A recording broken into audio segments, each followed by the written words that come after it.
Now, inflation fell for the first time in July this year and has now fallen for the second month in August. Many analysts say the slowdown in August could be short-lived after the price of petrol was increased twice in September. One of such economic analysts is with us in the studio is Dr. Samson Simon. We are glad to have you in our studio. Thank you for having me. Good morning, viewers.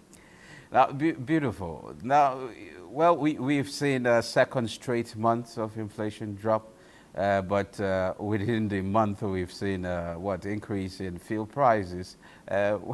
What does this imply with the situation of things? Well, the inflation numbers that came out yesterday are for August. So the hike in fuel price, in the pump price of fuel, by 45% earlier in the month will not be reflected in these numbers. And like so many economists have observed, this drop, the pace at which inflation is growing will be, it has been decelerating.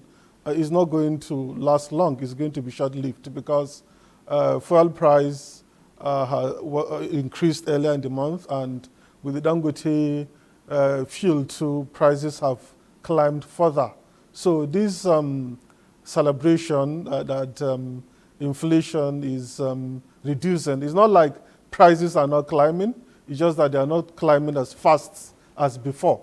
So it's not going to last it's not likely going to last with the increase in the pump price of fuel in this month of September. Now, but when you look at it with the combination of, well, let's say harvest now, we're in the harvest season, but when you look at the situation, it's like it's not actually reflecting as much as it should be. Or should it be much later when we get to have more harvest that we get to see a somehow deceleration, considering the fact, again, with this fuel increases, would that really have impact on the inflation as well? Well, prices have been climbing, and I know the expectation, Nigerians are looking forward to prices going back to normal. What is normal in Nigeria is 6 to 9%. Global best practice is even 2%. So our inflation is still out of this world, is still extremely high at that level. But despite the harvest, I know it's because of the harvest largely, that the prices have been decelerating, because if you look at it, this core inflation is still climbing, is still increasing at an accelerating rate. It's the food inflation that has been decelerating, and that's the one that is having impact on the headline inflation. So despite the harvest, we should not expect prices to fall precipitously. That's not likely going to happen. It's not because it's the beginning of harvest, even in the middle of harvest. Should we expect tough times ahead? Well, Nigerians are used to living the hard life, sadly, and these prices will likely remain elevated for a little bit longer. So we should just guard our loins, because that's likely the case that it will remain high. Oh, talking about MBS figures, food inflation remains high at more than 37% despite overall easing. Why is that so? Well, I think the food inflation is actually improving, because if you look at it, how it was more than 40% just 3 months ago. So we should be celebrating that. It's a core inflation that has not budged. In fact, it keeps increasing. The pace is even bigger now than before. So there is a need. Nigeria has this food insecurity challenge. To afford food in Nigeria for Nigerians is arguably the worst in the world when it comes to food security. Nigerians are struggling to afford Nigerian food. And even for the availability is also a problem. So there's a need to fix agriculture. And that's why no matter what the monetary authorities do, if the fiscal authorities do not meet the monetary authorities halfway, the results are likely not going to be as impressive as we want them to be. Now, you said there's a need for the Monetary Policy Authority and the Fiscal Authority to work hand in hand. We've seen different measures taken by the Fiscal Authority. Example of this is the suspension of import duties on food items. But so far, have we actually seen the impact, or when should we expect the impact? Well, we're seeing impact. Are we? And that's why it may not be as humongous as we want it, but of course the data is there.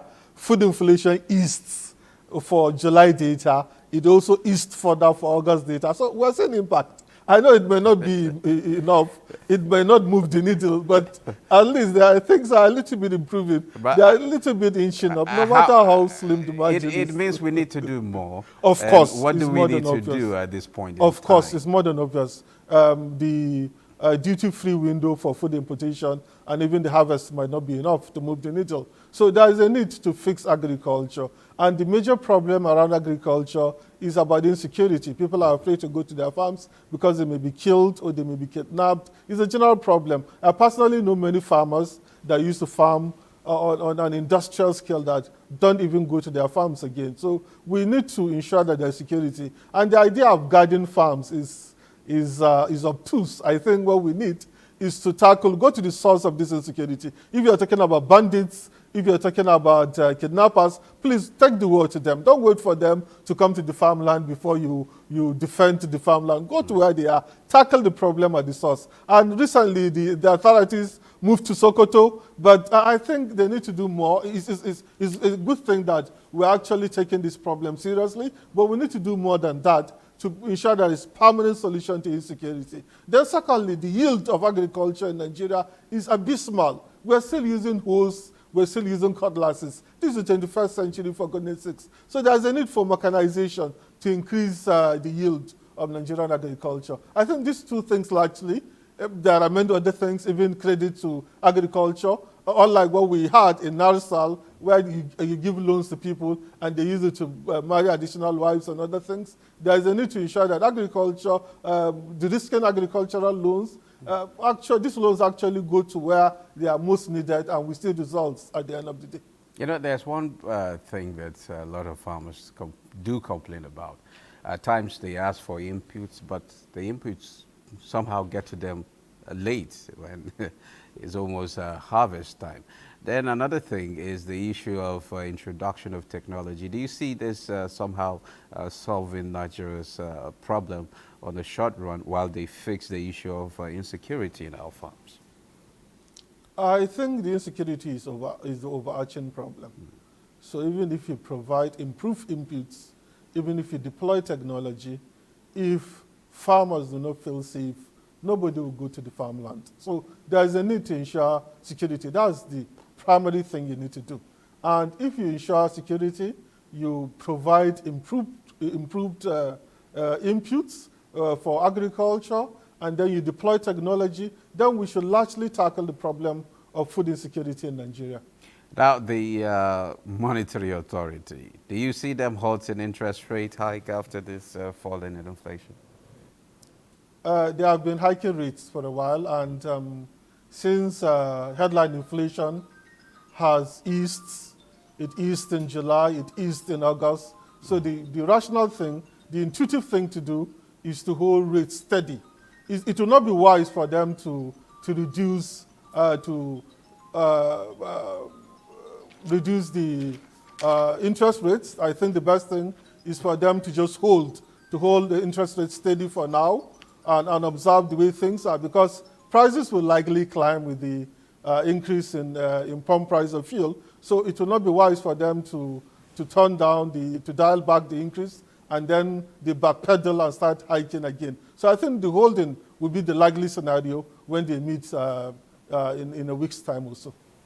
Well, let's hope they actually take that part, and let's hope that that's really helped to decelerate inflation within a very short period of time, because actually most Nigerians are feeling the squeeze. Well, thank you very much, Dr. Samson Galadima Simon. It's a pleasure having you on the program. Thank you for having me.